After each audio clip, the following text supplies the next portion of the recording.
Kita bilang target pun kalau memang nggak ada persiapan nggak mana berani. Zero kita berarti, beli, Pak? ya.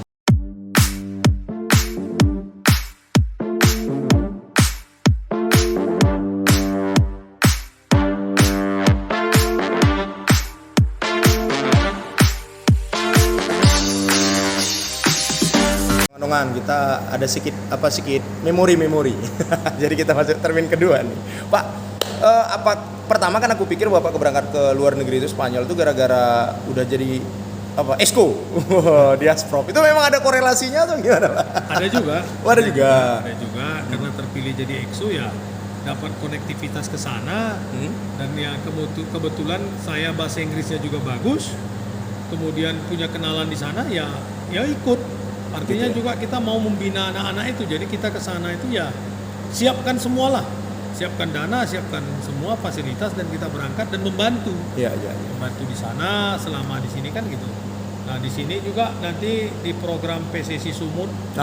Program PSSI Sumut nanti ke depan ini kan sudah nanti setelah dilantik oleh Pak Kodrat nanti suratnya menunggu dari PSSI. Ya. Menunggu karena ketuanya Pak Kodrat kan nanti akan ada pelantikan. Iya. Akan ada pelantikan dan tentu akan diisi personal kepengurusannya. Iya, Pak. Sekarang ini kan yang ada cuma 9 orang. Ya. Artinya ketua, wakil ketua dan exco. Nah, nanti yang ke-9 ini dilantik oleh Ketua Umum Iwan Bule. Oke. Dia ada rencananya sih dia mau ke Medan, mau ke ini lagi rencana pelantikan menurut Ketua Kodrat. Pelantikannya di Danau Toba, di Prapat. Nah, nanti kita undang. Jangan takut, kita undang. Rencananya di situ, beliau minta di situ. Nanti kita siapkanlah seperti apa. Tunggu rapat, tunggu susun komposisi, baru nanti kita laporkan ke PSSI. Jadi programnya nanti kita susun. Ya. Program ini sekarang kan Asprop PSSI Sumut ini kan untuk PON. Ya, benar. Nah, jadi PON itu ada 3 tim harus kita persiapkan. Ya. Pertama futsalnya Futsal. sendiri. Jadi futsal selama ini kan walaupun sudah ada badan futsal tersendiri tapi kan tidak terlepas dari Asprop. Ya. Jadi itu harus betul-betul dilakukan dengan baik karena nanti mainnya juga di Medan. Ya, kalau futsal ya, Pak ya? Ya, dua mainnya di Medan. Iya. Futsal dan tim sepak bola putri. Iya. Nah, itu juga kami rencanakan nanti setelah izin dari Ketua Kodrat, tim sepak bola putri ini kami mau kerjasama dengan Unimed.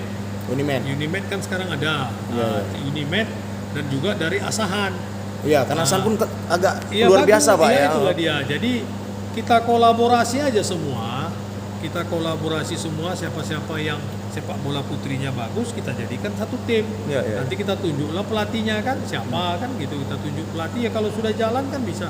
Begitu juga nanti kan bisa nanti di mana latihannya kan nanti bisa kita tunjuk. Siap. Kemudian yang ketiga adalah tim sepak bola PON Putra. Nah, ini juga harus kita persiapkan lebih awal karena untuk PON 2024 kan. Iya. Kemudian itu Putra ini kan mainnya di Aceh. Oh iya, itu pula bedanya sedikit, Pak ya. Ya, itu mainnya di Aceh. Jadi kalau mainnya di Aceh kenapa rupanya kan gitu. Iya. Artinya kalau memang kita sudah siap, timnya itu sudah siap, karena ada banyak pelatih nanti dari mantan-mantan kita undang, kita adakan koordinasi untuk siapa yang cocok melatih tim sepak bola putra, kemudian dibuatlah talent scouting. Iya. Talent scouting kita perdayakanlah mantan-mantan PSMS, kita perdayakan untuk bisa menjadi talent scouting pemain. Iya. Dari situ nanti kan ada outputnya. Iya. Tentu kerjasama dengan ketua kita lah Pak Kodrat kan. Iya. Nanti kerjasama juga ini dengan PONI Sumut. Oke. Karena kan tidak terlepas persiapan ketiga tim ini untuk PONI Sumut kan. Iya. Jadi PONI Sumut juga harus berperan karena ini membawa nama daerah Sumatera Utara kan. Pelantikannya kapan sih, Pak? Tanggal berapa? Kalau menurut hemat saya mungkin di bulan Juni. Iya. Ya, Juni lah. Tinggal waktunya lah nanti kita karena berkoordinasi lagi dengan PSSI sambil karena Pak Fidel juga masih di luar. Iya. Jalan-jalan juga tuh Pak ke Eropa, Pak. Iya, dia aku lewat status anaknya Ernest tuh. Di Prancis juga dia. Kemarin kami kirim-kirim foto. Aku baru dari sana aku. Nggak mau kalah juga Pak King ya. Iya. Berarti Bapak bisa bilang gini, Prop, saya gratis Prop. Kebetulan waktu dia kirim fotonya di tempat yang sama. Oh. Nah, di tempat yang sama memang itu tempat foto lah gitu, tempat memang kalau orang dunia datang ke situ mesti foto gitu. Iya, jadi parking duluan nih gitu. Ya, enggak lah, dia pun juga udah berapa kali ke sana kan. Dia kan dinas. Iya, benar-benar. Sama aja kita kan ke sana. Kemudian sudah berapa kali ke Perancis, sama aja itu kan. Siap. Jadi artinya dia sampaikan sekaligus di kesempatan itu kan beliau Profesor Fidel menyampaikan minal aidin wal faizin kan gitu kepada teman-teman kita yang di Mantan. Siap. Jadi itulah kita perdayakan nanti semua supaya lebih solid. Jangan ada lagi riak-riak di belakang seperti A, seperti B, jangan ada lagi. Yang penting kita bangkitkanlah sepak bola Sumatera Utara ini. Berarti tujuan kita adalah di Asprop nanti tiga-tiganya kalau bisa emas Pak ya, putra, futsal, dan sepak bola putri. Iya itulah dia, karena kan ini kan kesempatan yang paling berharga kita tuan rumah. Betul. Kesempatan yang berharga kita tuan rumah. Jadi tuan rumah kita di sini mau kapan lagi? Belum tentu nanti 20 tahun yang akan datang atau 30 tahun yang akan datang kita menjadi tuan rumah. Kan gitu. Belum tentu. Nah, jadi ini kesempatan. Nah, terakhir kan tengoklah dari PON 53 kan? Iya. 53 kita jadi tuan rumah baru sekarang dapat. Ya, ini lagi. Bentar ya Pak ya, ada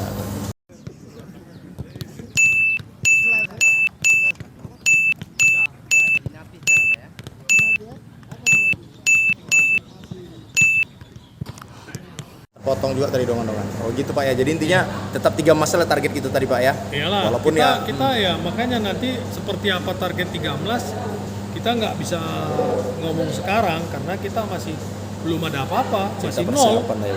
Jadi kita bilang target pun kalau memang nggak ada persiapan nggak mana berani. Zero berarti. Ya. Jadi itu masih jauh, tapi kita harus mempersiapkan dulu seperti apa. Nanti masyarakat yang menilai ini layak nggak tim PON Sumut nih untuk meraih medali emas. Kalau pemainnya juga nggak pas, macam mana kita mau meraih emas? Iya. Iya kan harus. Oke Pak.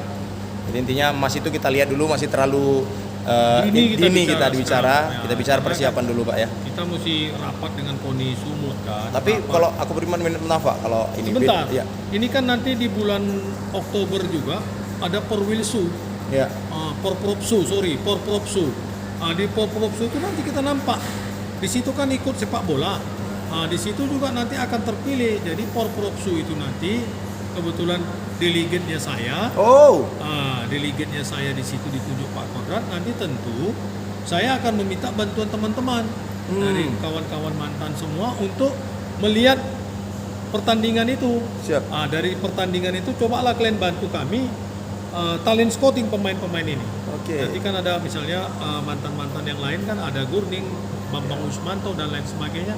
Yang lain Kusen dan lain sebagainya. Mereka kita perdayakan di Asprop PSSI Sumut untuk memantau Porpropsu yang akan datang gitu. Jadi kalau menurut Bapak sebenarnya putra-putra lokal pelatih ini juga tidak kalah sebenarnya Pak ya? Tidak kalah kita.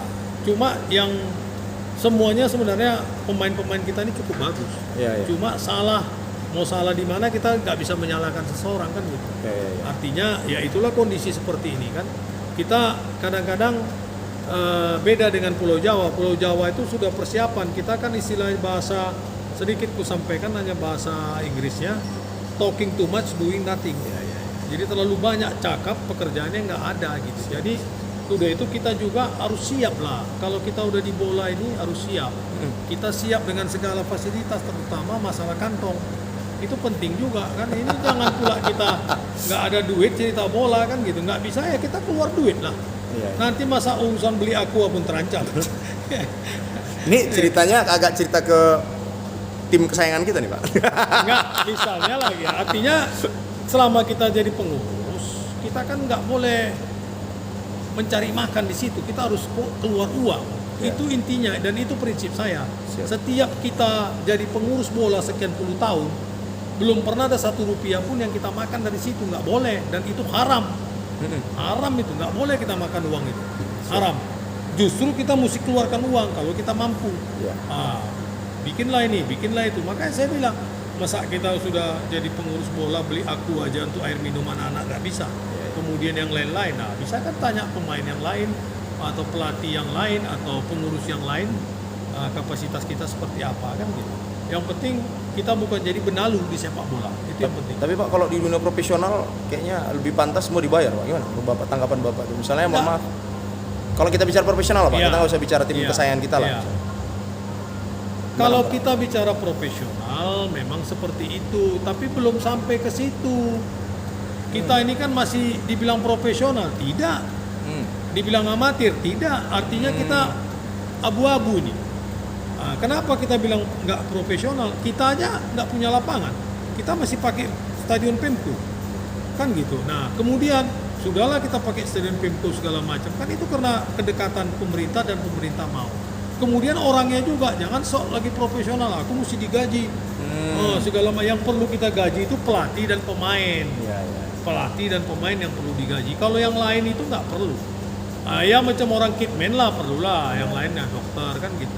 Kalau yang mengurus ini ikut digaji juga, ya udah. Ya artinya itu lain cari makan itu. Nggak pas saya rasa. Kita mengurus bola itu harus pengabdian. Jangan jadi benalu, jangan jadi amuba. Kita keluar uang, keluar uang untuk membantu manajemen, untuk membantu pemain. Pikirkan dari sisi makanannya, dari sisi pudingnya, semua harus kita pikirkan. Itulah yang jadi pengurus. Siap. Nah, gitulah kira-kira. Siap. Oke, Pak. Kita masuk dulu termin 3, Pak ya. Iya, banyak kali Banyak nih, Pak, banyak.